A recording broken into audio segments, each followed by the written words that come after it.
Hello and welcome back to the Toffee YouTube channel, your source for all things Everton. My name is Thomas and this is your new Football Manager series for the Football Manager game 2020. Breaking news, at the time of recording, Marco Silva has just been sacked. It's been reported in mainstream media that he's now left his job. It hasn't been announced by the club yet, but I'm sure that'll be imminent. And also at the time of recording, there has not been a replacement lined up. The popular rumour at the moment is David Moyes coming in on a caretaker basis, potentially with a clause in his contract that if he finishes top 8, that he'll have a 2-year extension. We'll have to see if that's going to happen. And not only David Moyes would be returned as manager, Tim Cahill would return to the club as assistant manager. So what we've done here for the first of the series, we've put David Moyes in charge, Tim Cahill as assistant. We've taken away all the Marco Silva staff, and we've skipped 6 months. It's the January transfer window now, and we're going to take a look what changes, what transfers he makes, where the club finish, and how long he's in a job for. So let's just dive straight into it here with transfers. This is what we like to look at first. As you can see, just straight away, there's a few of these are just the players that have already been bought. Obviously, we know Jonas Losel, Iwobi, Delph, Gbamin, Moise Keane, Gomez and Sidibe. They're all Marco Silva signings, but interestingly, 3 loan signings here. David Moyes was also always known for finding value in the market, getting loan players sometimes, and as you can see, Javier Pastore has arrived in from Roma.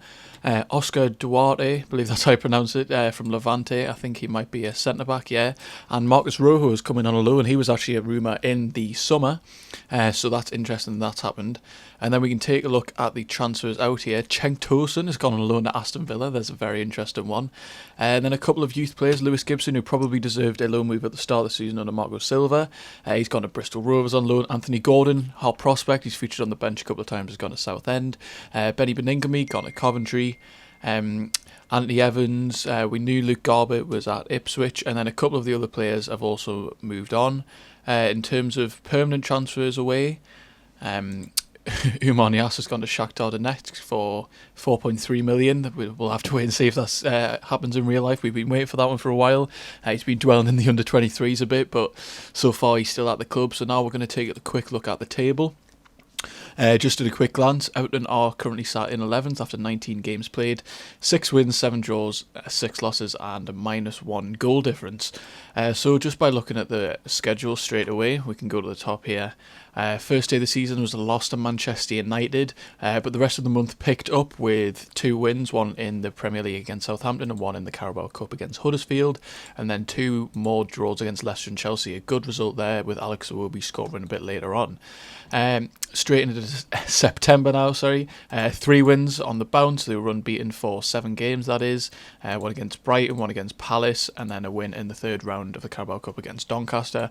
But then a Premier League loss to Southampton. And then they take a bit of a dip in form, a draw to Bournemouth, and then a loss to Burnley, before back-to-back wins against Aston Villa and Colchester, progressing in the Carabao Cup. And then we get to November, a win against Norwich, a loss against Watford, and then a 0-0 draw at home to Newcastle. And then into December, a busy month as it always has been. It's been pretty disastrous for Everton so far in real life. A loss to Arsenal, a loss to Wolves, back-to-back draws against City and West Ham. City draw isn't a bad result. A loss in the Carabao Cup quarter-final to Manchester United, win against Sheffield United, and the final game of their 2019 was a draw against Aston Villa.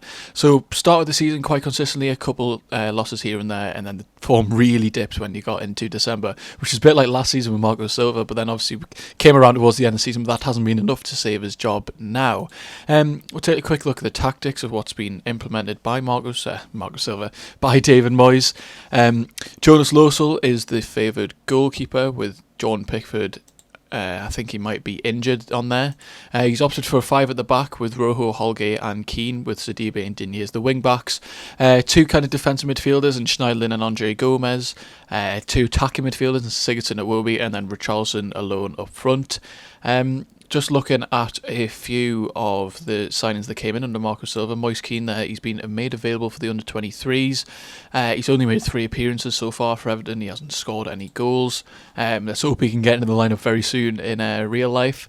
And then just an overview, we can look at the top goal scorer there, Gylfi Sigurdsson. He's been experiencing some very poor form recently.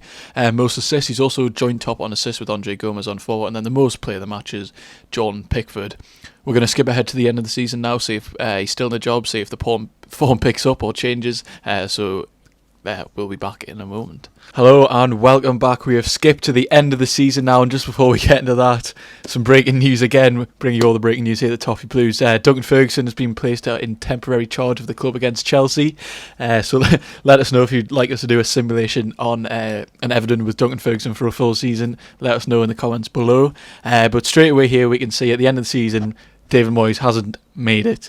He's been sacked at some point. We're going to go back, we're going to look through when he's been sacked and see where it all went wrong, basically, for David Moyes. There was a drop in form in December that we knew. As you can see, he's unemployed there. We could look at his history. The game's frozen, but it's back now. And as you can see, he was sacked by the manager as the manager of Everton there, but it's not going to tell us where, but we're going to look at the schedule nonetheless. We can see after December it really didn't pick up. Only one win in January, which was a win against Burton. Other than that, the only other win for the club came against West Ham at the end of February on the 29th. So very disappointing there. David Moyes did not make it to the end of the season. He made it to January, made it a bit past January, we know that. We can see if any transfers came in. We signed Adam Federici from Stoke, the 35-year-old goalkeeper, bit of a weird one, and Tariq Lamptey from Chelsea for a small fee, maybe one for the future. We can see Tim Cahill actually kept his job as assistant manager. He didn't get sacked, so he's still there.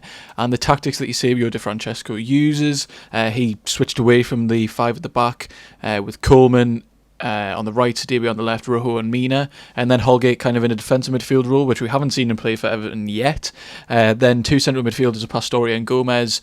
On the wings, Iwobi and Bernard, and then up front, Richarlison. We look again, an interesting one we looked at last time was that Moise Keane. We can see if his form picked up. It didn't really. He's made 15 appearances all season, scoring once, that is.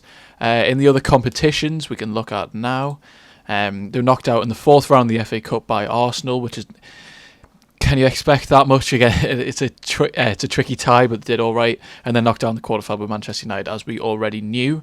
Very interesting there. Brighton did actually get relegated, but qualified for the Europa League. Just to look at the rest of the table: City champions, Liverpool in second, Burnley doing well, coming in seventh. They did all right for them. They didn't get Europa League though. Then we can see Everton finished in ninth place. Other than that, let us know in the comments below who you think we should do the next simulation on. Obviously, it may be announced in the coming days whether we get David Moyes as the permanent manager, whether we get someone else the permanent manager, so we'll definitely do a simulation on them when they come out. But before then, let us know what you think. Drop a like below, let us know what you think about the videos, anything we could change, anything we could improve. All your support's always much appreciated by all of us here at the Toffee Blues. So thank you very much for watching, and goodbye.